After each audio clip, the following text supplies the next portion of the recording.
So I started off with this kit paint thing, nutcracker with paint.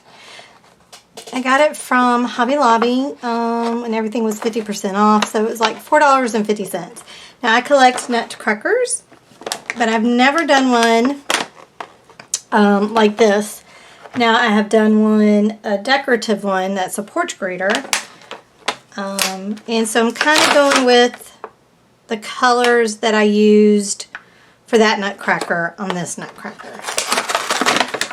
Alright, so of course I'm not going to use any of that. I'll probably just keep this brush to have just a old brush for. And these, I don't know what to use with those, but we're not going to worry about it. This does move. Okay. The arms really don't move. And he does, that moves, so that's good. Alright, what I think I want to do first, before I begin to paint him, is I'm going to go ahead and do what I normally do when I'm working with wood. And that is just scuff him up a little bit because he is a little rough. Like I feel there's a little rough piece right here that I want to tame down. Okay, so I'm going to go ahead and do that, and then I'm going to add, after I get him sanded and wiped off, I'm going to add multi-purpose sealer on him. That way the paint will not be absorbed into the wood and it will be careful, because look at that. That's a nail or something right there. That's probably for that. So just be mindful of that. So I'm going to do all that off camera, and when he's dried, then I will be back and I will tell you the color of paints that we will need. And as you see, I'm not like being too crazy with this. I just wanted, especially just where you feel it's really rough, to go ahead and sand that down. Okay, so let me get him sealed and then I will be back. Okay, so he's over to the side, he's drying. Shouldn't take that long for him to dry.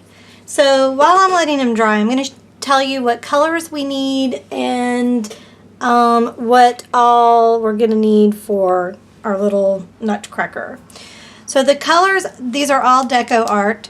I'm going to be using titanium white, evergreen, mistletoe, country red, black plum, natural buff, warm white, blue harbor, deep midnight blue, lamp black, and buttermilk. And then also from Americana, gold and metallic. So those are all of our paints that we're going to need. We're also going to need a thing of faux fur. I got this at Hobby Lobby. The crafting gods were with me when I went to go get everything I needed for my nutcracker, because everything that I needed was on sale. So go figure. So I got some faux fur from Hobby Lobby for his beard and for his tufts of hair that we're going to need to do. We're also going to need some, I've got some soft pastels here to do his cheeks with. I find that easier to use, or you could even just use blush if you have just some blush laying around. And we are also going to need some sort of gems. And I have this pack of gems that I've had for a couple of years, and I mean, as you see, I still got quite a few. So I got these at Joann's. I think they were $20 for this whole thing, and I think I probably used a coupon for it. And like I said, I still have plenty of those left. So they've lasted me quite a while. So I think that's everything that we're going to need. Oh, and I've got my paint pen here. I've got this one, but I also might use my Posca one to make his teeth, because I think his teeth is what's going to give me the most problems. All right, so he's still drying, so once he's completely dried, I will be back. Okay, so the first thing that I'm going to do, I'm going to start painting from the top and go down. And the first thing that I'm going to paint is his little knob on his crown, and I'm using the metallic gold for that. And I'm going to use it, of course, on the crowned part of his crown. And I will end up wanting to paint the inside of his crown red. So whenever you paint with red, or not whenever, but most of the time when you're painting decorative painting with red, if you use like a green underneath it as an undercoat, then the red, you only need one coat of the red. Normally, if you just do red on wood, you need several coats. So this really is a good trick to know. So one coat of the undercoat and then one coat of the red, and it's perfect. You don't have to do 2 coats. So that's why I put green there, and it's olive green. Then I'm going to move on to his face, and I'm going to paint it with the natural buff color. And I will need 2 coats of that because it's a light color. So now I'm going in with the red, and this is country red that I'm going in with. And again, 1 coat is all you're going to need for that.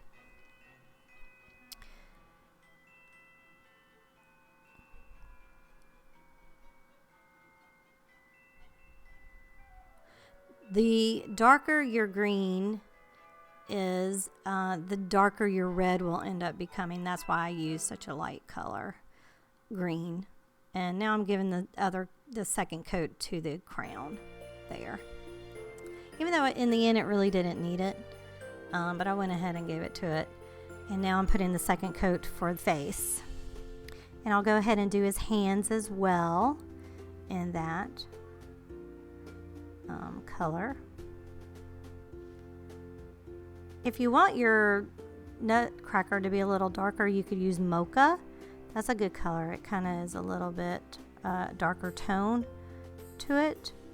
And there's a warm beige as well that you can use that will warm it up. Now here I'm just showing where I'm going to put the gold. I put it on his shoulders. I put it on his, I've been saying it all day and now I'm having a brain fart. I don't remember what it's called. Scepter, duh. And then his collar. So I'm going to put gold all in those places. And then down at his cuffs as well. So I'm going to paint his arms red because they're part of his jacket, and I knew I wanted his jacket to be red. And I know I want like him to have like a shirt or a vest or something, and I hadn't quite decided how I was going to do that. So I just went ahead and started with the sleeves first. And while I'm letting that dry, I'm going to go ahead and I'm going to do some shade work. Now this is optional.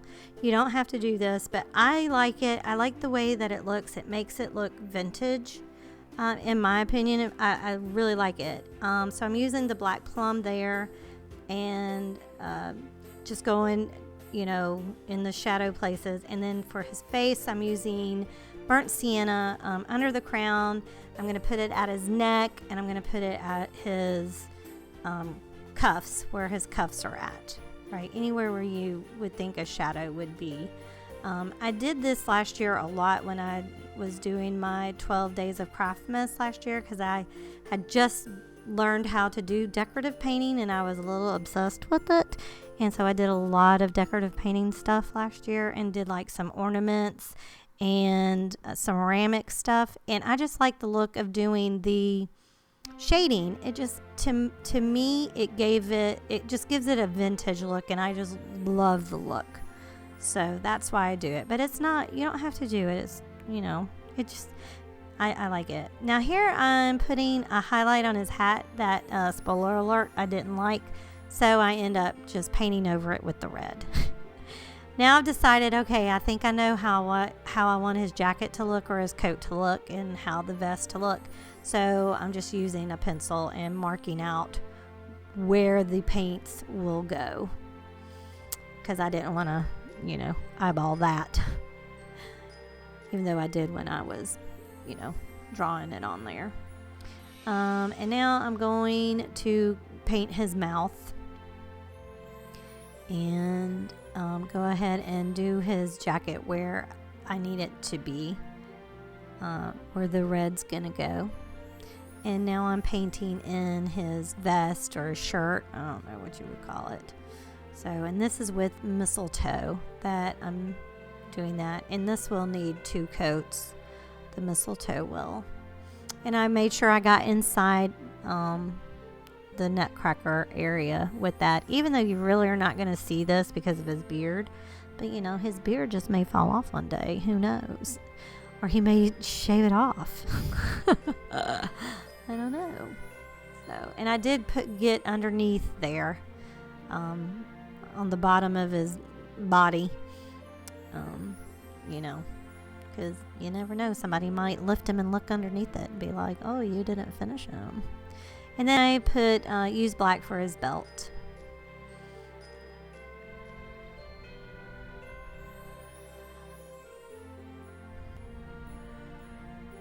And somehow I lost the footage of coloring his coat red, and so I apologize for that. I don't know what happened there, but I colored it red, and he has his second coat of his green on his vest there.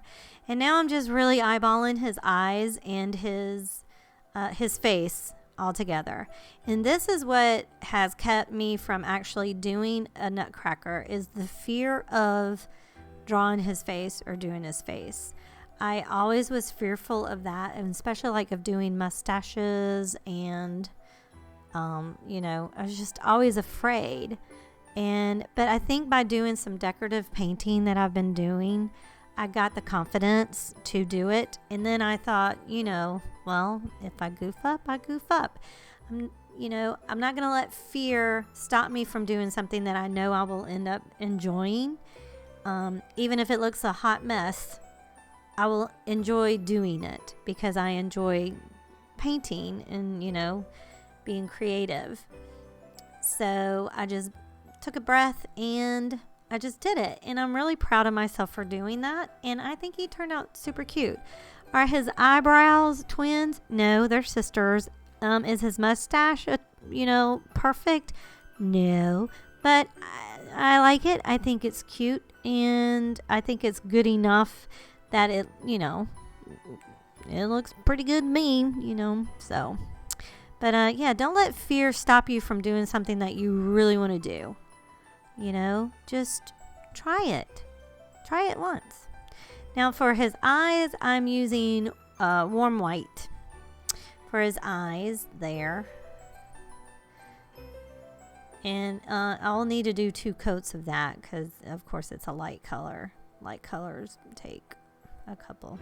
Now I'm doing his cheekies, and I'm using my soft pastels to do that. I got that hint from a decorative painter, and I'm so glad because usually I float, but I'm horrible at it.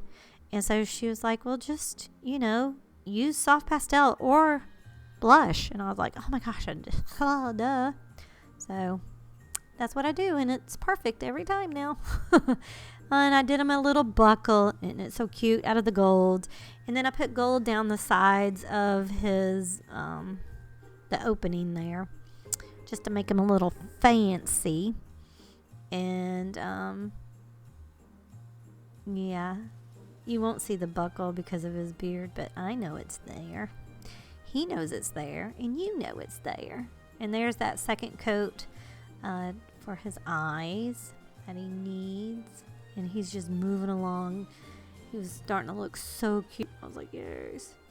And now I'm putting the stripes on his vest or his shirt. And if this was in regular motion, you would see my hand was a little unsteady. I drank too much coffee. But it turned out okay. I mean, you know, like I said, most of this is covered by the beard anyway. And plus, I'll put a little something something on those too. And I bet those that watch me all the time know what I'm going to put on there. Put in the comments if you knew what I was going to put on there. Now I'm doing the thing that scared me the most. The mustache scared me. The eyebrows scared me. But doing the teeth really scared me. And I was like, Gina, just get a grip, girl. If they look horrible, you can paint over them. Which is really weird because if the mustache and all that, that would have been impossible to cover. But the teeth, pretty easily. So now I'm just taking that black plum again, and I'm going to be doing the shading work again under his, you know, shoulder pads or whatever you call it, around his cuffs, going down the side where the opening is, under the collar, around the belt, and on the bottom. Anywhere where I felt like the shadows might occur is where I put it. And again, I just love the look of it. I really do. I think it makes it look so cute and vintage. I think that's why I like it the most, is because it looks vintage to me. I think it makes it look vintage if you do the shade work on it. And it was so hard to do some of the painting around that hand that's holding the scepter, because it won't, you know, won't move, and then the scepter is so long and it would get in the way, and I was like, grr. Now I'm doing his eyes, and I'm using Blue Harbor to do his iris on his eye, and I believe I do 2 coats of that as well. I do. Here's the second coat. And now I'm painting his legs, and I'll paint up to his knees, and I'm using buttermilk to do that. Now what I'm doing is I'm trying to give some shadow at his eyes with burnt sienna on the white part, and then I will take dark midnight blue and go over the iris with it to give the shadow work. And then I will use black for the pupil. Now, I didn't realize until I was editing that I forgot to give him highlights in his eyes. So I'll have to do that, even though I've already clear coated him, but I think the Posca pens will work. And there, I'm glad that I opened his mouth, because then I realized, I forgot to paint that. So I undercoated it and painted it. And here I'm putting his iris in. So yeah, I've definitely have to get the highlights in there. So, but yeah, I think the Posca pen will work over the clear coat. Pretty sure it will. And now I'm giving his second coat to his pants, and I'm gonna paint his boots black. And now I am doing the shadow work with the burnt sienna around underneath his body and at his boots. And I goofed up and went too far up with the black. I forgot I wanted to put gold around the top of his boots, so I had to put I think it was 3 coats to cover the black really good. Then I'm just using a stylus and doing the eyelets with the gold, and then I'll take my paintbrush and, you know, do the shoestrings.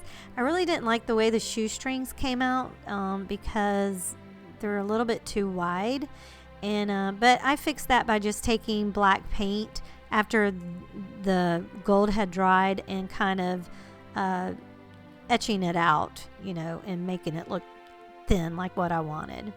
And there I'm just painting the base with red, so I undercoated it as usual and then put red on top of that. And I tried to be as careful as I could around his feet. And then there were like little edges on the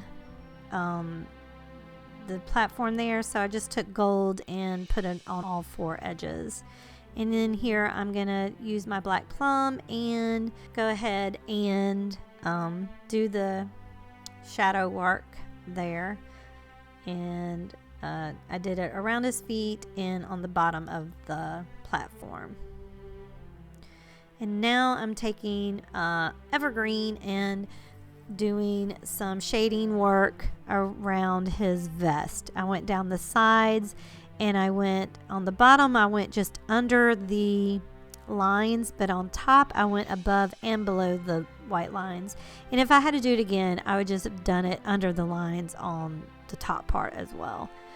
So I kind of goofed up a little bit when I don't know what I was thinking about putting it on top of the thing, so but his beard's gonna cover it anyway, so it was no biggie. And now I'm showing the clear gloss that I'm gonna do with them, and I only did one coat, and I think I let him sit for like 45 minutes, and then I have those little silver gems to put down. And did y'all guess? Did you know what I was putting on there? Of course, glitter. So I used my Nouveau glitter drops and used I believe it's called Crystal, and I just went across those white lines just to give him a little bleedy bling. And now I'm going to put his the jewels in his crown, and I used my Nouveau tacky glue for that. And I really didn't have to clean up around it because in the end they all squirted out, and then I was like, I'm not going to clean around that, and it made no difference. You can't even tell that glue there once it's dried. So now I'm taking some trim and I'm going to put it underneath his little shoulder pads to give him, because he's a decorative little nutcracker.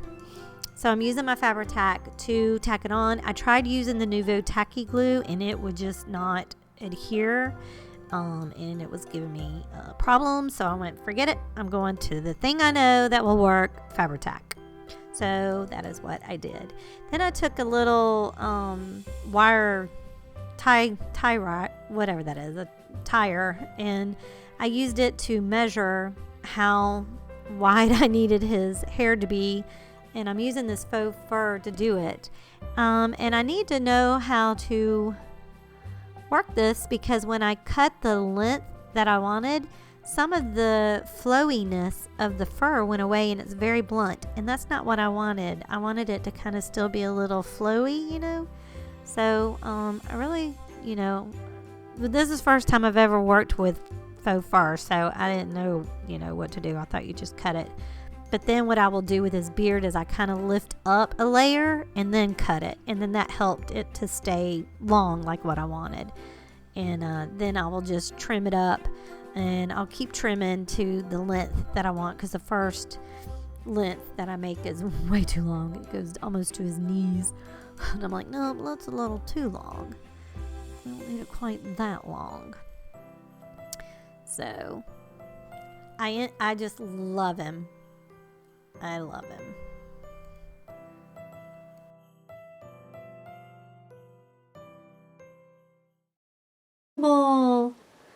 Oh my gosh, I love him so much. Here, I'm going to trim his hair in the back though. It's like a little shaggy. Oh, cute. I think he looks cute. We'll just leave him like that. Okay, so there we go. And there is our nutcracker. He's cute. Oh, and he moves. His mouth moves still. Cute. He's adorable. I think I might trim him up just a tad. Like that. Oh, he's cute. So there he is. There is our cute nutcracker. I love him so much. I think he's adorable. I really do. I think he's so awesome. Move the fur out of the way. Oh, well, I hope y'all have enjoyed this video. I enjoyed making them. I love nutcrackers. I collect them, as I've said, and so now that I know, I've always been kind of intimidated about painting one, and so I've never done it until this year. So I'm so glad that I went outside of my comfort zone and just went for it and created my own nutcracker. I don't think that I will be buying pre-painted ones ever again because this was too much fun and it's just too cute. And you can make it, like I said, you can color it whatever way you want it. You can make it yours. So I love him so much. He's adorable. You're adorable. You're adorable. So, all right, y'all. Thanks so much for watching. I appreciate it so, so much. I hope you enjoyed the video. I hope it inspired you. I hope you're enjoying the series as much as I'm enjoying doing them. So, all right, y'all. Thanks for watching. Y'all be good to one another, and I'll talk to you later. Bye.